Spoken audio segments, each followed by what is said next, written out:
আমাৰ চৰকাৰ হ'বনে? এইবাৰ আমাৰ চৰকাৰ হ'বনে? এইবাৰ আমাৰ চৰকাৰ হ'বনে? এইবাৰ আমি গোটেইবোৰ একত্ৰিত হৈ আমি সংকল্পবদ্ধ হৈছো যে আমাৰ চৰকাৰ অহাৰ পিছত 100 দিনৰ ভিতৰত আমাক জুবিন দাক ন্যায় দিব লাগিব। আমাৰ সংকল্প হৈছে যে বৰ্তমানৰ মুখ্যমন্ত্ৰী হিমন্ত বিশ্ব শৰ্মা ডাঙৰীয়া নিজৰ পৰিবাৰৰ নামত মাটি লৈ বাহিৰত তেওঁলোকে মাটি লৈ আমাৰ জনজাতিসকলৰ মাটি আদানী আম্বানী পতঞ্জলিক দিয়ে আমাৰ চৰকাৰ আহিলে আমি খিলঞ্জীয়া ভূমিপুত্ৰ মানুহৰ একচনীয়া পট্টা আমি ম্যাদী পট্টা কৰি দিম। এয়া হ'ল আজি মুখ্যমন্ত্ৰী হিমন্ত বিশ্ব শৰ্মা ডাঙৰীয়া কাকো নুশুনি আমাৰ মিচিং বড়ো ৰাভা কাৰ্বিসকলৰ মাটিবোৰ আজি আদানী আম্বানী পতঞ্জলিক দি দিছে। ৰিমোট কণ্ট্ৰল যোগেদি আমাৰ কাউন্সিলবোৰ চলাই আমাৰ চৰকাৰ আহিলে আমি কাউন্সিলক বেছি ক্ষমতা দিম, বেছি উন্নয়ন কৰিবলৈ সুযোগ দিম। আজি দুখ লাগে যে এইখন চৰকাৰ বানপানী গৰাখহনীয়া সমস্যা তেওঁলোকে সমাধান কৰাতকৈ গুৱাহাটীত অদৰকাৰী ফ্লাইঅভাৰ বনাই আছে।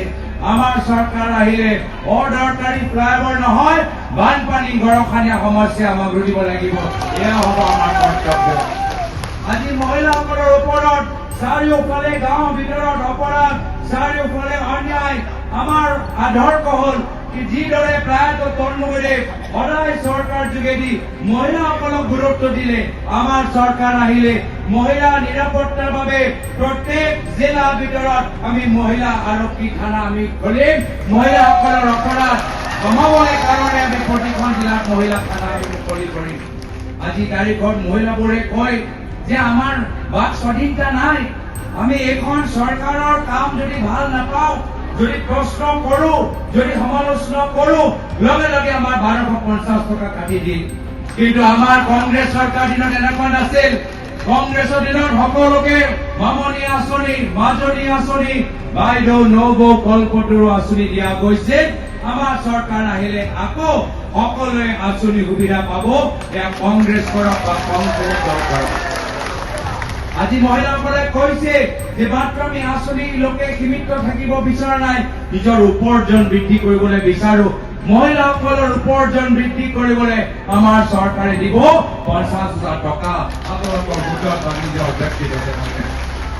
বয়োজ্যেষ্ঠসকলে কৈছে আজি দৰৱৰ দাম ইমান বাঢ়ি গৈছে, পেঞ্চন আমাৰ তেওঁলোকে যিদৰে বঢ়াব লাগে বঢ়োৱা নাই।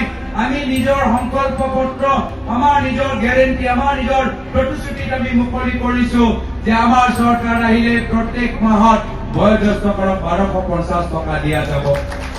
যিদৰে চৰকাৰত শিশুসকলৰ কাৰণে, মহিলাসকলৰ কাৰণে, যুৱক। যদি আপুনি নতুনকৈ আমাৰ চেনেলটো চাবলৈ আৰম্ভ কৰিছে তেনেহলে এনে ধৰণৰ খবৰৰ বাবে সাবস্ক্ৰাইব কৰি দিব আৰু ভিডিঅ'টোত এটা লাইক কৰি দিব। সকলৰ কাৰণে বিশেষ চৰকাৰী বিভাগ থাকে।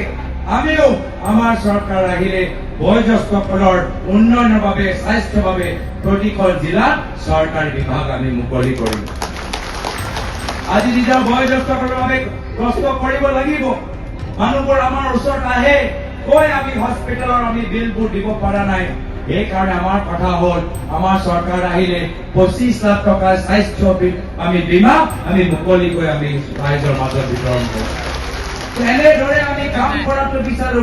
প্ৰায়ত তৰুণমুখেদেৱে সদায় আমাক শিকাই থৈ গ'ল যে ৰাজনীতিৰ যোগেদি ৰাইজক সেৱা কৰিবা, ৰাইজৰ মাজত থাকিবা।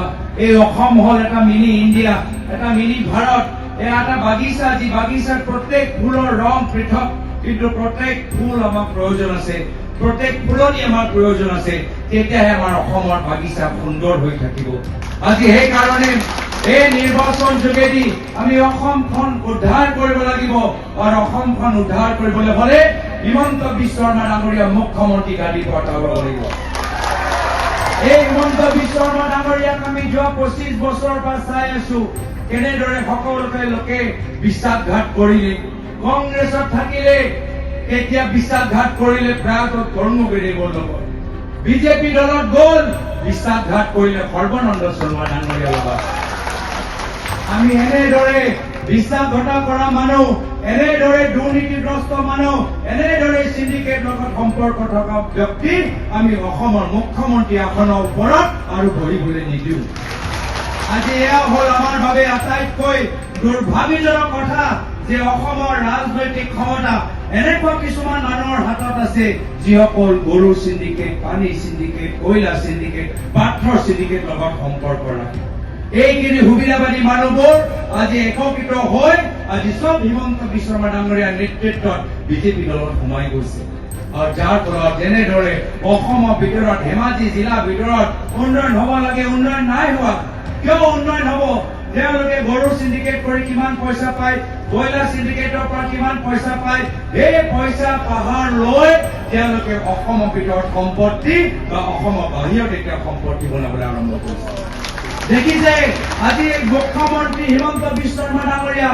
তেওঁলোকৰ সম্পত্তি পাহাৰ ইমান যে আজি অসমৰ ভিতৰত নহয় ডুবাইত গৈ তেওঁলোকৰ সম্পত্তি আছে ডুবাইত গৈ তেওঁলোকৰ সম্পত্তি আছে ইয়াৰ পূৰ্বে আমি মুখ্যমন্ত্ৰী দেখিছিলো প্ৰায়তঃ তৰুণ গগৈদেৱ 15 বছৰ অসমৰ মুখ্যমন্ত্ৰী কিন্তু নিজৰ পৰিবাৰৰ নামত ক'তো বাগান লোৱা নাছিল ক'তো ৰিজৰ্ট খোলা নাছিল ক'তো চেনেল খোলা নাছিল আজি এনেকুৱা এখন ৰাজনীতি আমি আনিবলৈ বিচাৰো আজি তাৰিখত মুখ্যমন্ত্ৰী মন্ত্ৰী বিধায়ক গোটেইবোৰ চৰকাৰী ঠিকা নিজৰ ভাই ককাই পৰিবাৰ বা নিজৰ ল'ৰা নামত দিয়ে আমাৰ চৰকাৰ আহিলে সলনি হ'ব আমি অসমত নতুন বৰ অসম গঢ় দিবলৈ বিচাৰো নতুন ৰাজনীতি আমি আনিবলৈ বিচাৰো কোনো মুখ্যমন্ত্ৰী মন্ত্ৰী বা বিধায়ক নিজৰ পৰিবাৰৰ নামত চৰকাৰী ঠিকা দিব নোৱাৰিব যদি কাম কৰিব লাগিব তেতিয়া আমাক থলুৱা ঠিকাদাৰবোৰ কৰিব যদি আমাক উদ্যোগক সহায় কৰিব লাগে তেতিয়া গুজৰাটৰ উদ্যোগতকৈ আমি ধেমাজি চিচি বগাঁও জোনাইৰ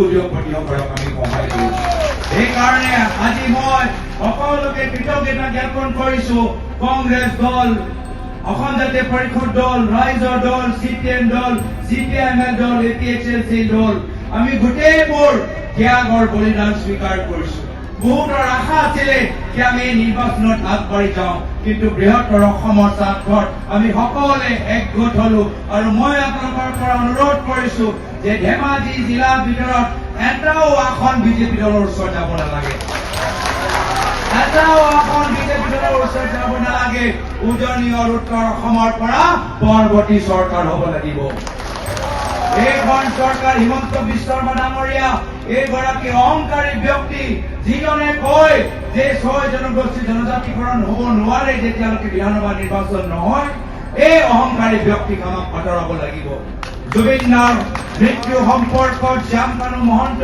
আৰু হিমন্ত বিশ্ব শৰ্মা ডাঙৰীয়াৰ লগত কি ঘনিষ্ঠ সম্পৰ্ক আছে গোটেইবোৰ আমি ফাদিল কৰিম আমাক মাত্ৰ কাম কৰিবলৈ এটা সুযোগ দিয়ক দুৰ্নীতি মুক্ত অসম গঢ় দিবলৈ এটা সুযোগ দিয়ক সিন্ডিকেট মুক্ত ৰাজনীতি কৰিবলৈ এটা সুযোগ দিয়ক মই বিশেষ আৰু দীঘলীয়া নকৰি অহা 9 তাৰিখত যদি আমাৰ হাত শক্তিশালী কৰিবলৈ বিচাৰে তেতিয়া ধেমাজি বাতচিনপত ভোট দি শৈলেন সোণোৱাল ডাঙৰীয়াক আমাক জিকাই দিয়ক আমাৰ চিচি বগাঁৱত আমাৰ ৰাইজৰ দলৰ প্ৰাৰ্থী তেখেতক আমাক জিকাবলৈ অনুৰোধ জনাইছো লগতে আমাৰ বিধানসভা সমষ্টিত বাতচিনপত ভোট দি ৰাজু মেধক ডাঙৰীয়াক জিকাবলৈ অনুৰোধ জনাইছো আজি আপোনালোকৰ উপস্থিতি প্ৰমাণ কৰি দিয়ে যে আমি অসমখন উদ্ধাৰ কৰিবলৈ বিচাৰো অসমৰ পৰা এই চিণ্ডিকেট কৰা মানুহবোৰ বিদায় দিবলৈ বিচাৰো এইখিনি কথা কৈ মই নিজৰ চমু দেখাত কমেণ্টত জনাওক আপোনাৰ মতামত সাবস্ক্ৰাইব কৰি দিব আৰু ভিডিঅ'টোত এটা লাইক কৰি দিব পুনৰ লগ পাম আন এটা নতুন খবৰৰ সৈতে